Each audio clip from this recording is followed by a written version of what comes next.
नमस्कार दोस्तों, स्वागत है आपका बालाजी एस हिंदी क्लास में। तो दोस्तों, इस क्लास में हम बाल विकास का जो प्रीवियस क्वेश्चन करवा रहे थे वही सारे क्वेश्चन लेके आया हूं। जो आज का पेपर हमारा 2014 का पेपर है।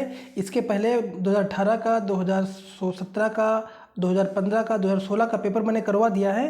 अगर आप लोग ना देखे हो, प्लेलिस्ट में जा कर के देख सकते हैं। दोस्तों, यूपी टेट ये पेपर बहुत ही आवश्यक है। अगर आप यूपी टेट देना चाहते हैं तो ये सारे प्रीवियस ईयर के क्वेश्चन आपको हल करना बहुत ज़रूरी है, क्योंकि हूबहू इससे क्वेश्चन फंस जाते हैं। तो और जो नया शिक्षा आयोग गठित हुआ है उसके तहत अब यूपी टेट का पेपर होगा, और उसमें यूपी टेट से सुपर टेट में यूपी टेट से नंबर जोड़ने की बात कही जा रही है।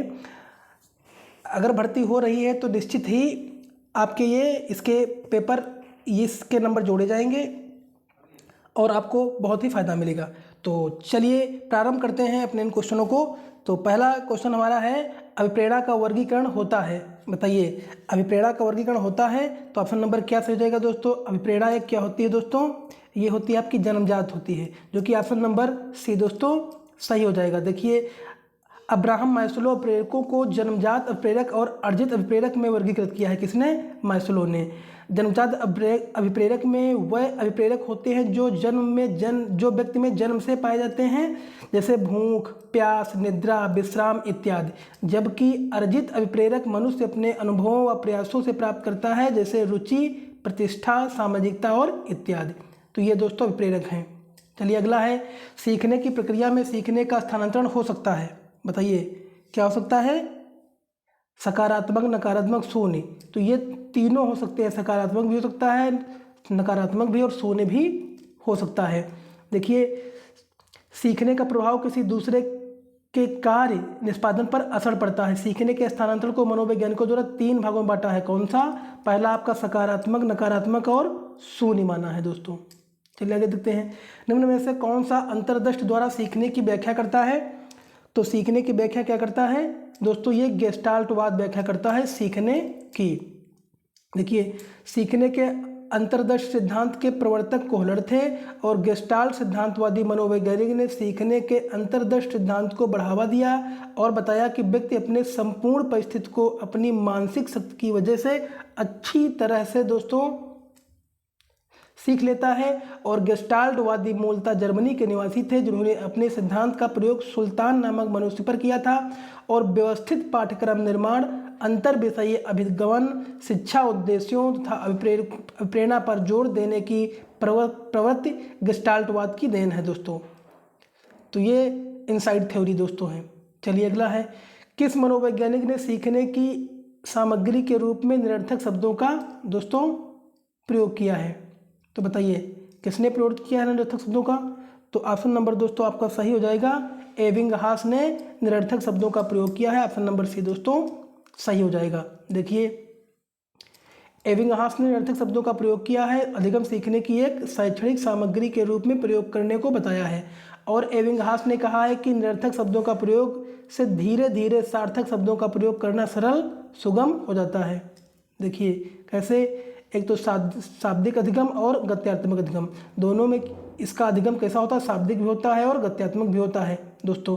और समस्या समाधान ये है आपका, समस्या समाधान अधिगम कैसे होता है? अधिगम जो है आपका शाब्दिक अधिगम और गत्यात्मक अधिगम भी होता है। ये देखिए ग्राफ से आप पता कर सकते हैं। सीखने के नियम दिए हैं, किसने दिए हैं सीखने के नियम? तो सीखने के नियम दोस्तों थार्नडाइक ने दिए हैं। किसने दिए हैं? बार बार क्वेश्चन हर एक प्रैक्टिस सेट में आता है, थार्नडाइक। तो थार्नडाइक ने दोस्तों दिए हैं।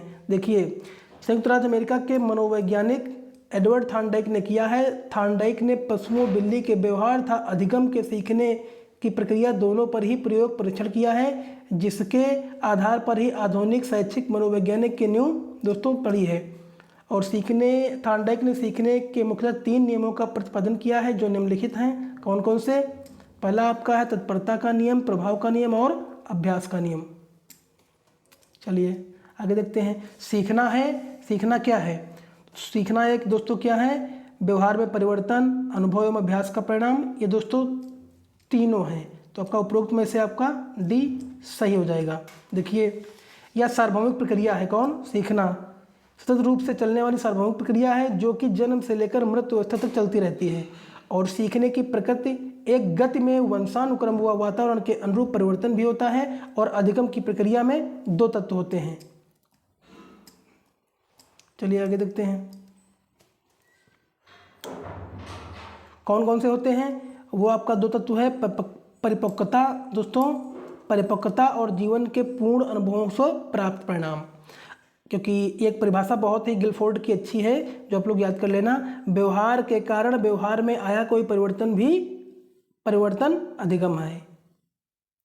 यानी व्यवहार के कारण व्यवहार में आया कोई भी परिवर्तन क्या है, अधिगम है, गिलफोर्ड की, ये बहुत ही इंपॉर्टेंट है। अगला है शारीरिक वृद्धि और विकास को कहते हैं। तो ऑप्शन नंबर क्या दोस्तों सही हो जाएगा, बताइए। शारीरिक वृद्धि और विकास को क्या कहते हैं? तो दोस्तों कहते हैं ये अभिवृद्धि कहते हैं। क्या बोलते हैं दोस्तों? अभिवृद्धि बोलते हैं। ऑप्शन नंबर बी दोस्तों सही हो जाएगा। देखिए अभिवृद्धि एवं निश्चित समय एवं निश्चित सीमा तक चलती है तथा शारीरिक विकास एक निश्चित समय व सीमा के अंतर्गत होता है। वृद्धि तथा विकास की प्रक्रिया कुछ निश्चित सिद्धांतों का अनुपालन करती है। वृद्धि तथा विकास की प्रक्रिया को स्पष्ट करने के लिए मनोवैज्ञानिकों द्वारा अनेक सिद्धांतों का प्रतिपादन किया है दोस्तों। कौन कौन से हैं? देखिए फ्रायड का मनोवैज्ञानिक सिद्धांत और पियाजे का संज्ञानात्मक सिद्धांत, एरिक्सन का मनोवैज्ञानिक सिद्धांत और चोमस्की का भाषा सिद्धांत और कोहलर का नैतिक विकास सिद्धांत। ये सीखने के दोस्तों ये शारीरिक वृद्धि और विकास के सिद्धांत हैं। फ्रायड ने दिया है, पियाजे ने संज्ञानात्मक विकास दिया है, एरिक्सन ने दिया है, चोमस्की और कोहलर ने दिया है दोस्तों। देखिए चिंतन संज्ञानात्मक पक्ष में एक मानसिक क्रिया है या कथन किया गया है, दिया गया है। तो 8 का ऑप्शन नंबर दोस्तों क्या सही हो जाएगा? 8 का ऑप्शन नंबर दोस्तों डी, रास द्वारा दिया गया है। ऑप्शन नंबर डी दोस्तों सही हो जाएगा।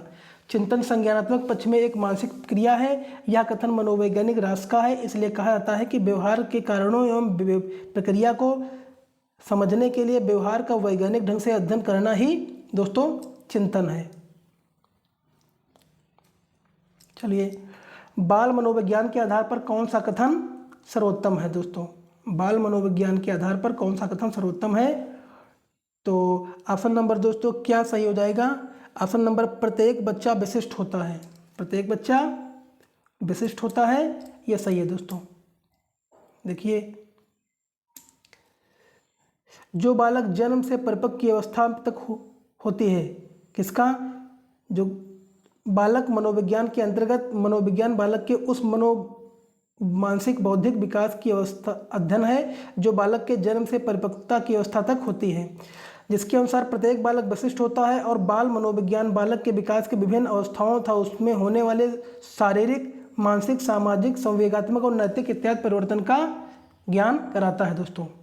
अगला है बालक मनोविज्ञान का केंद्र बिंदु है। तो 10 का ऑप्शन नंबर दोस्तों क्या सही जाएगा? बालक है। मनोविज्ञान केंद्र बिंदु क्या होता है? मनोविज्ञान का केंद्र बिंदु बालक दोस्तों होता है।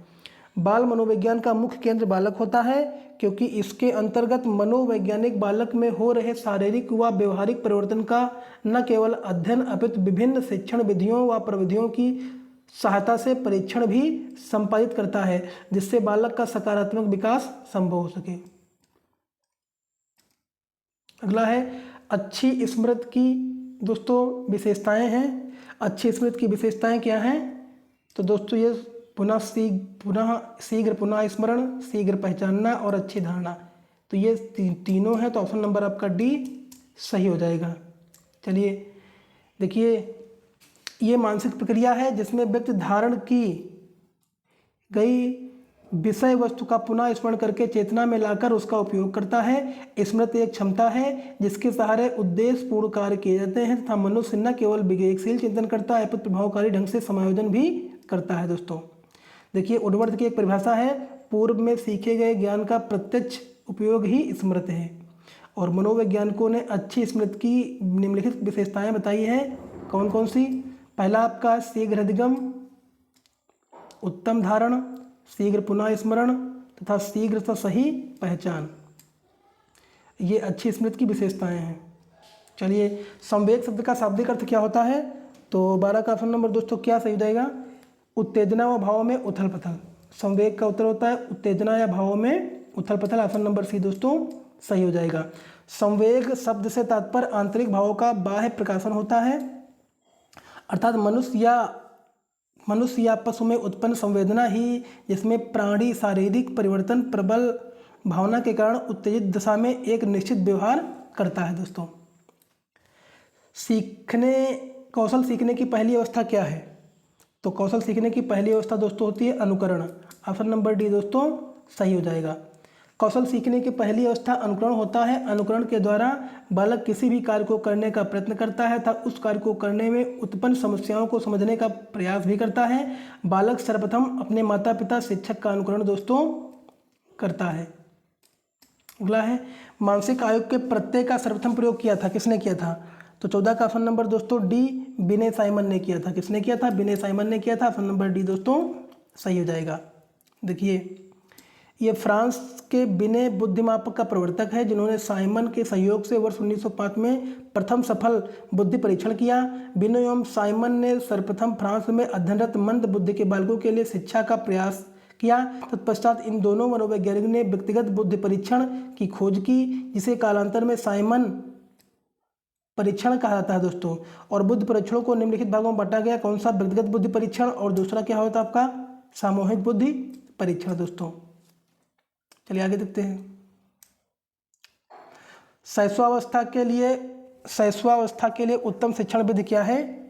तो दोस्तों शैशवावस्था के लिए उत्तम शैक्षणिक विधि दोस्तों है, पहला तो आपका मॉन्टेसरी विधि, खेल विधि, किंडरगार्टन और उपरोक्त सभी। तो आपके ऑप्शन नंबर डी दोस्तों सही हो जाएगा। ये अवस्था होती है 0 से 6 वर्ष। इस अवस्था में शिशु को मॉन्टेसरी शिक्षण विधि, किंडरगार्टन शिक्षण विधि तथा खेल विधि से शिक्षा दी जाती है। जैसे वर्तमान में प्ले स्कूल में दी जा रही शिक्षण विधि से तात्पर्य शिक्षक के द्वारा शिक्षण कार्य को नियोजित करने एवं निष्पादित करने के लिए अपनाते हुए दोस्तों किसी निश्चित व व्यापक स्वरूप से होता है। देखिए, बाल विकास में क्या है दोस्तों? तो बाल विकास दोस्तों ये क्या है? प्रक्रिया पर बल भी देता है, वातावरण एवं अनुभव की भूमिका पर बल देता है, गर्भावस्था से किशोरावस्था तक का अध्ययन होता है। तो ऑप्शन नंबर आपका डी दोस्तों सही हो जाएगा। बालक के विकास की प्रक्रिया उसके गर्भ में आने से प्रारंभ हो जाती है और यह प्रक्रिया तब तक चलती रहती है जब तक कि प्रौढ़ा को प्राप्त न हो जाए। बाल विकास में बालक के गर्भावस्था से लेकर किशोरावस्था तक के शारीरिक एवं मानसिक व्यवहारिक परिवर्तनों का अध्ययन दोस्तों किया जाता है। अगला है बाल विकास का अध्ययन क्षेत्र है क्या? तो बाल विकास का अध्ययन क्षेत्र दोस्तों है, तो ये जो आपका अध्ययन क्षेत्र होता है ये उपरोक्त सभी बाल विकास की विभिन्न अवस्थाओं का अध्ययन, बाल वातावरण का बाल विकास पर पड़ने वाले प्रभावों का अध्ययन, व्यक्तिगत भिन्नताओं का अध्ययन, ये तीनों दोस्तों हैं। चलिए आगे देखते हैं। मनुष्य जन्म से लेकर किशोरावस्था के अंत तक उसमें होने वाले मनोवैज्ञानिक परिवर्तनों को बाल विकास कहा जाता है, जिसके दोस्तों अंतर्गत बालक के शारीरिक विकास, मानसिक एवं व्यवहारिक परिवर्तनों, संवेगात्मक विकास और वातावरण का बालक पर पड़ने वाले प्रभाव का अध्ययन किया जाता है। बाल विकास के निम्नलिखित सिद्धांत हैं। कौन कौन से? निरंतर विकास का सिद्धांत दोस्तों, एकीकरण का सिद्धांत, परस्पर विकास का सिद्धांत, व्यक्तिगत अंतर का सिद्धांत और विकास की दिशा का सिद्धांत। दोस्तों सर्वाधिक उपयुक्त जीवित रहता है का सिद्धांत है डार्विन का। सर्वाधिक उपयुक्त रहता जीवित रहता है ये डार्विन का सिद्धांत है। तो ऑप्शन नंबर आपका सी दोस्तों सही हो जाएगा। देखिए, इसका प्रतिपादित किया था डार्विन ने। विकास क्रम जैविक आबादी के आनुवांशिक लक्षणों की पीढ़ी दर पीढ़ी परिवर्तन को कहते हैं, जिसके अनुसार जो प्राणी या जीव स्वयं को प्रकृति के अनुरूप नहीं ढाल पाता है उसका अस्तित्व समाप्त हो जाता है और मनुष्य भविष्य में केवल यही प्राणी जंतु जीवित रहते हैं जो स्वयं को प्रकृति वातावरण के अनुकूल ढाल पाते हैं। चलिए आगे देखते हैं।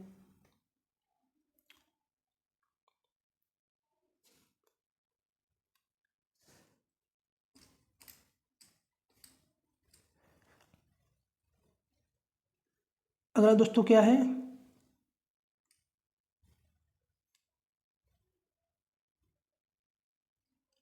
चलिए अगला देखते हैं।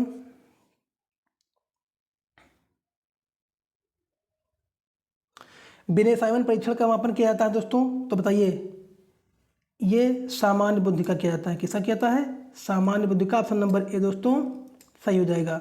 वास्तव में बुद्धि परीक्षण से प्राप्त प्राप्तांकों को मानसिक आयु में बदलकर फिर उसी से बुद्धिलब्ध की गणना की जाती है। मानसिक आयु तथा बुद्धिलब्ध ही किसी व्यक्ति की उच्च वृद्धि, सामान्य बुद्धि या निम्न बुद्धि के द्योतक होते हैं।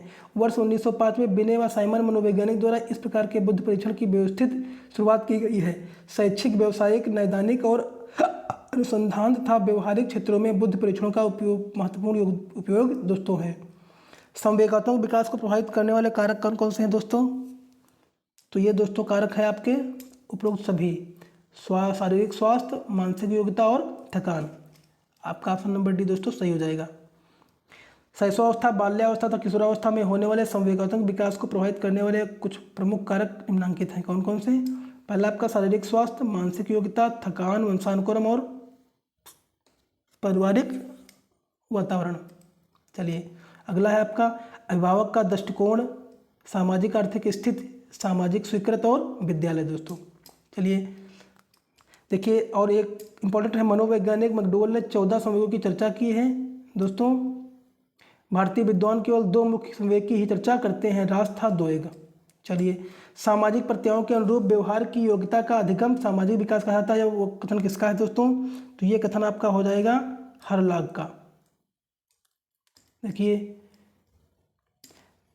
यह कथन मनोवैज्ञानिक हरलाग का है, जिन्होंने समाज के प्रभाव का बालक के विकास एवं अधिगम पर किस सीमा तक प्रभाव पड़ता है का वैज्ञानिक अध्ययन किया है। हरलाग एक भाषा मनोवैज्ञानिक थे दोस्तों। सामाजिक विकास के आशय सामाजिक वातावरण के साथ अनुकूलन करने के लिए आवश्यक सामाजिक व्यवहार, मान्यताओं तथा परंपराओं को अर्जित करने से है दोस्तों।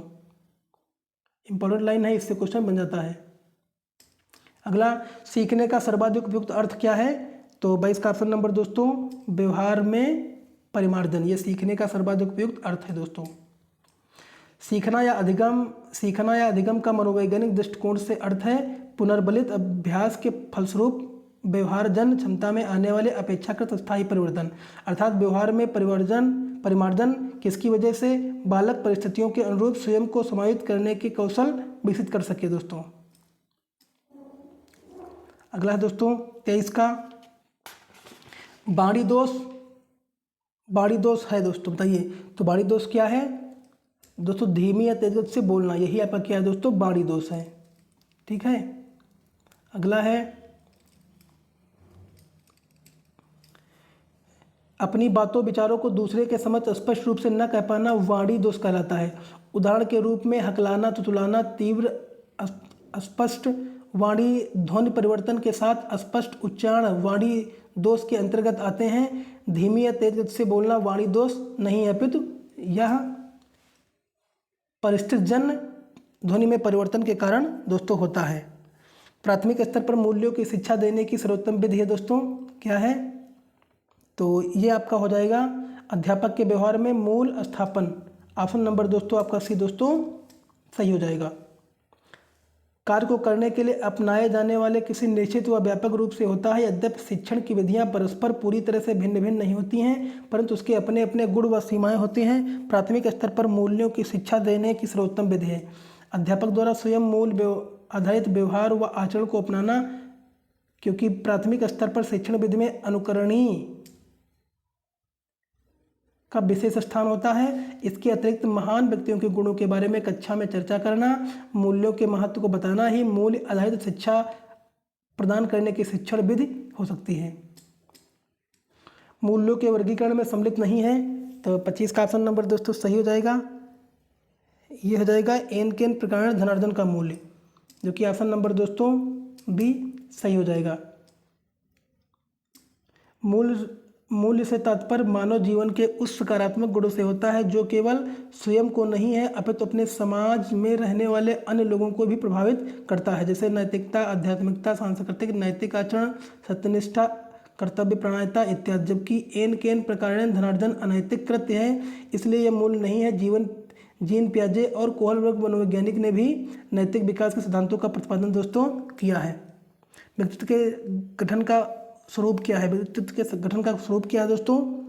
तो ये हो जाएगा मनोवैज्ञानिक और शारीरिक। क्या होता है? मनोवैज्ञानिक और शारीरिक। ऑप्शन नंबर बी दोस्तों सही हो जाएगा। देखिए, वातावरण एवं वंशानुक्रम द्वारा व्यक्त के वास्तविक तथा संभावित व्यवहार प्रतिमानों का ही योग व्यक्तित्व कहलाता है, जिसकी उत्पत्ति और विकास व्यक्ति के शारीरिक, मानसिक, नैतिक, मनोवैज्ञानिक और सामाजिक गुणों के संगठन के फलस्वरूप होता है। इन गुणों में से किसी एक भी अनुपस्थिति में व्यक्तित्व का संतुलन, विकास और बाधित हो जाता है दोस्तों। आत्म केंद्रित व्यक्तित्व होता है दोस्तों, तो 27 का ऑप्शन नंबर दोस्तों ए सही हो जाएगा। अंतर्मुखी क्या होता है? अंतर्मुखी होता है। ऑप्शन नंबर ए दोस्तों सही हो जाएगा। अंतर्मुखी कितने प्रकार, ये जो है जुंग ने सामाजिक अंतरक्रिया की दृष्टि से व्यक्तियों को 3 भागों में अंतर्मुखी, बहिर्मुखी और उभयमुखी बांटा गया है। ऐसे भी जो संकोची, लज्जा, एकांतवासी, मितव्ययी, भविष्य केंद्रित, सतर्क, शांत और आत्मकेंद्रित व आत्मचिंतक प्रवृत्ति के होते हैं, वह अंतर्मुखी होते हैं। अपने ऊर्जा बल को बाहर की ओर अभिव्यक्त करने वाले व्यक्ति का प्रकार होता है दोस्तों, क्या होता है? तो 28 का ऑप्शन नंबर दोस्तों हो जाएगा बहिर्मुखी व्यक्तित्व, जो कि जुंग का है।